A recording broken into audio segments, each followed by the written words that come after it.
Hello, good morning! Welcome to my channel, Tax Tutorials for MSME. Gusto ko pong magpasalamat sa mga members ng aking channel, sa mga subscribers and followers ng aking social media accounts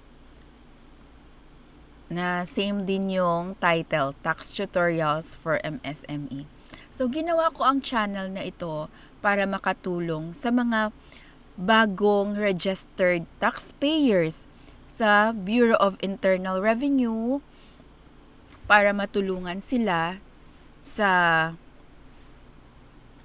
preparation of tax returns, filing and payment, and maintaining books of accounts. Mahalaga ang ating books of accounts dahil ito ay nasa batas. Ito ay makikita sa Title 9, Chapter 1, Section 232 ng ating tax code. Ang ating tax code, ang National Internal Revenue Tax Code of 1997 with amendments brought about by Train Law and Ease of Paying Taxes na naging effective nitong January 22, 2024. Mayroong mga extensions na ibinigay ang BIR sa implementation and effectivity ng ibang mga provisions. Kaya dapat lagi tayong updated. Tayong mga negosyante, maging habit natin dapat ang browse sa website ng BIR dahil ito po yung official page nila. Dito sila nagpo-post ng mga updates, issuances. May mga panibagong batas sila, mga revenue regulations, dito ina-upload ng BIR. Dito na tayo sa compliance requirements, keeping of books of accounts and records. Ito po ay makikita sa BIR website. Hanapin nyo lang ang tax code. Kailangan po nating mag-register ng books of accounts. Meron akong nakuhang guide. Itong RR number 5-1. Dated pa siya March 17, 1947. Ito pa rin po ang sinusunod. May mga amendments lang, may mga updates na inilalabas ang BIR. So, dito, ang books of accounts shall include the journal and the ledger and their subsidiaries or their equivalents. Journal is a book of original entry in which the happenings or transactions affecting the business of a taxpayer are recorded consecutively day by day as they occur.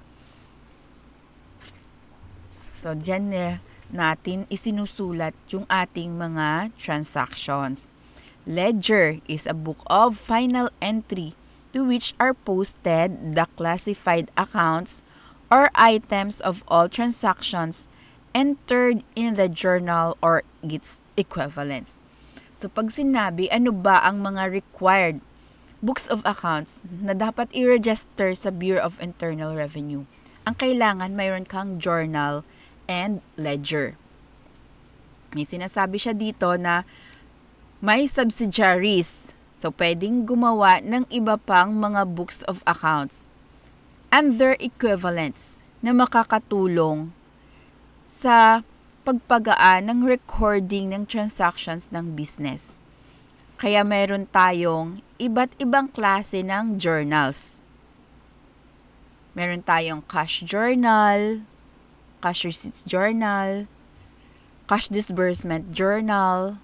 Meron namang combined cash and cash disbursement journal na inaalaw sa BIR kung mga small business lang. So, ang idea is may journal ka at may ledger ka. Yun yung set of books of accounts. At sa journal, kung ano ang pangangailangan ng iyong negosyo. May sales journal, may purchases journal, may cash disbursement journal, may cash receipts journal. Mas maganda din na may mga iba't ibang klase ng journal kasi special journal sila eh. Yung mga paulit-ulit na transactions, doon ire-record sa mga special journals. So, pag-aaralan din natin yung books of accounts and internal revenue books. Sa ngayon, may update na siya sa ating batas. Ang preservation period ng ating books of accounts ay 5 years from the date of filing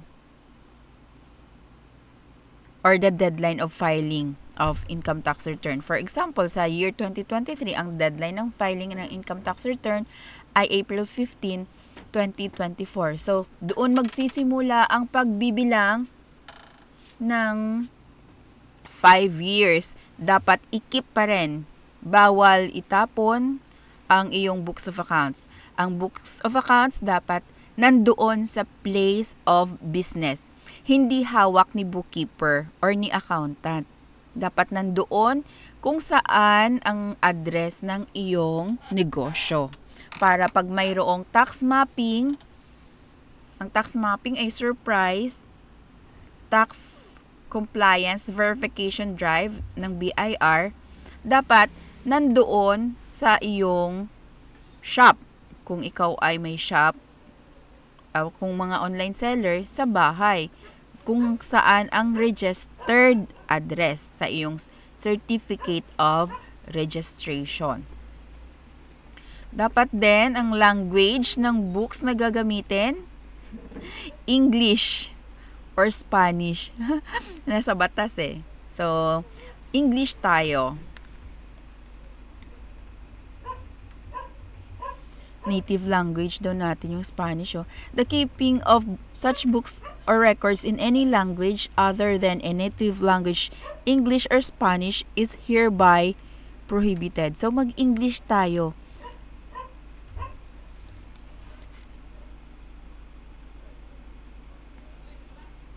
Okay.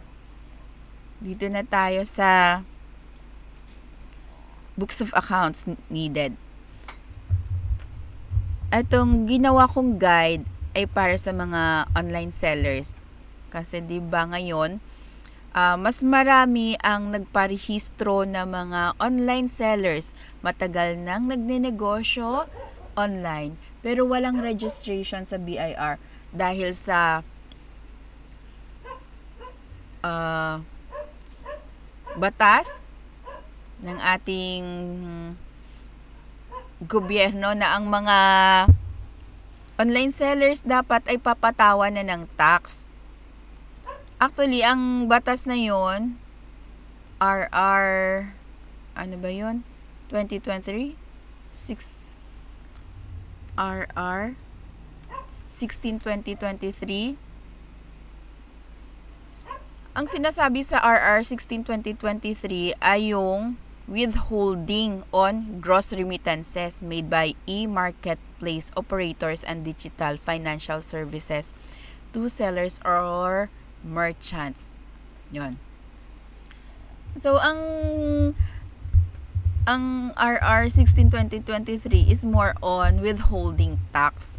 So, paano kami withholdan kung hindi ka registered sa Bureau of Internal Revenue? Kaya, upon implementation itong RR 16-2023, ni-require ang lahat ng mga online sellers na mag-register sa Bureau of Internal Revenue.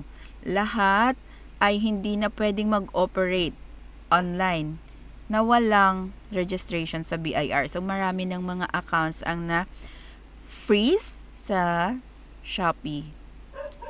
Sa Lazada, medyo tahimik. Yung mga Grab drivers sa ngayon, namumroblema na din kasi kailangan na rin nilang mag-register sa BIR.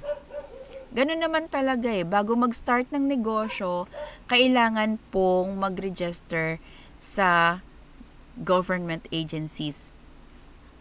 Okay, dito na tayo sa books of accounts natin. Dahil nagbebenta tayo online, hindi naman cash basis kapag nagbenta ka sa Lazada, Shopee, TikTok. So, sales journal. Kasi sa sales journal, lahat ng credit sales, sales on account, yung mga pautang, dito, ina-record sa sales journal. Tandaan natin na ang mga special journals ay nagre-record ng mga paulit-ulit na transactions para hindi marami, hindi tedious, hindi matrabaho sa pag-record sa journal. Kasi sa journal natin, general journal natin, kung gagawin natin per transaction, tapos sa isang araw marami tayong benta, mahirap. So, dito tayo sa sales journal. Meron tayong cash receipts journal. Dito naman natin dapat i-record ang mga natatanggap nating cash papasok sa business. Kasama yung investment, loans, and collections of receivables. Cash disbursement journal. Ito sa tingin ko ang pinakamadali para sa mga negosyante dahil karamihan sa atin talaga ay nagki-keep track ng ating expenses. So, kahit hindi tayo negosyante, marunong tayong mag-record ng mga expenses natin. So, madali lang siyang gawin. General journal. So, kung anong mga entries, anong mga transactions na hindi mag-fit dito sa iba nating mga special journals, dito natin ginagawa sa general journal. Yung mga adjusting entries, closing entries, mga transactions na non-cash transactions. Dito sa general ledger, dito i-classify ang mga accounts. Per account ang classification. Lahat ng cash transactions dito sa ledger ng cash. Lahat ng transactions ng sales dito sa ledger ng sales. Okay?